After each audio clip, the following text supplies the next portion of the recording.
Chapter 11 is about ethical leadership and followership. And it says that standards of moral judgment are critical to the practice of leadership because unethical leaders can do significant damage to groups, organizations, and societies. And I think we can all implement this in our daily lives. When you take the role of a leader, you take on ethical challenges in addition to a set of tasks and expectations. The moral demands of leadership role include issues related to truthfulness and the release and collection of information, the extent of responsibility for the actions of followers, the use of power, accumulation of social and marital rewards, conflicting and broken loyalties, and then inconsistent treatment of subordinates and outsiders. How you as a leader respond to these challenges will determine if you cast light or shadow over the lives of your followers. Four processes or components lead to ethical behavior. There's moral sensitivity, moral judgment, moral motivation, and moral action. Moral sensitivity is pretty much just recognition. It's the identification of existence of moral problems. This component involves acknowledging that our behavior impacts others and that identifying possible courses of action and determining the consequences of each possible strategy. You can build your moral sensitivity through listening to others and working on perspective taking skills, including moral considerations in decision-making processes and moral terminology in discussing problems. Moral judgment is declining which course of action is best. The highest form of ethical reasoning employs widely held moral standards.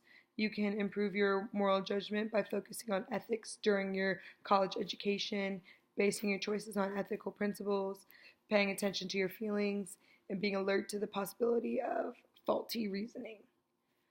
Moral motivation refers to following through on ethical choices, which requires putting moral values ahead of competing values.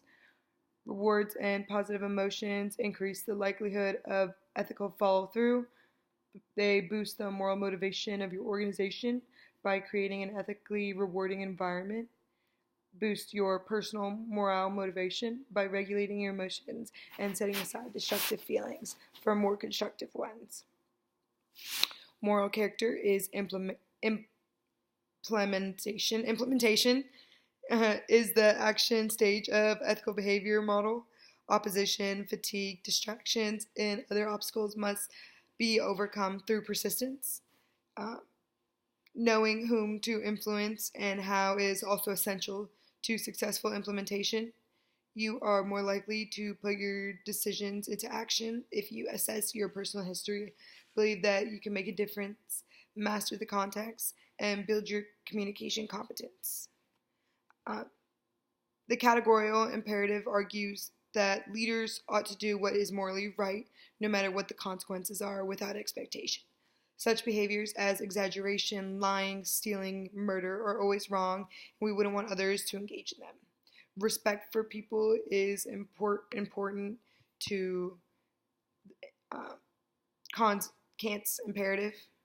Never treat followers as a means to an end.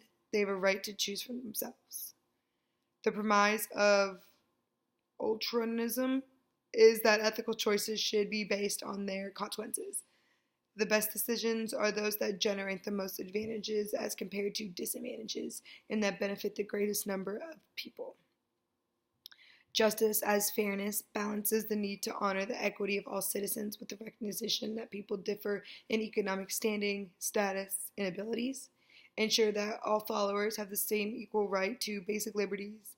Guarantee that every individual has an equal chance to qualify for jobs and offices, and give priority to meeting the needs of disadvantaged groups.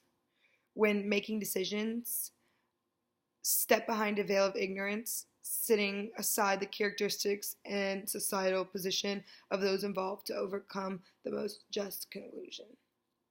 Virtue ethics highlights the role of the person making ethical choices. Leaders with high moral character who display virtues such as courage, integrity, justice, wisdom, and generosity are more likely to behave in an ethical manner. Altruism makes concern for others the ultimate standards. Altruistic behavior is critical for leaders who must pursue group goals rather than selfish interests. Many effective leadership practices have an altruistic component. To be an effective leader, you will need to promote collective achievements while empowering followers and engaging in self-sacrificing behavior.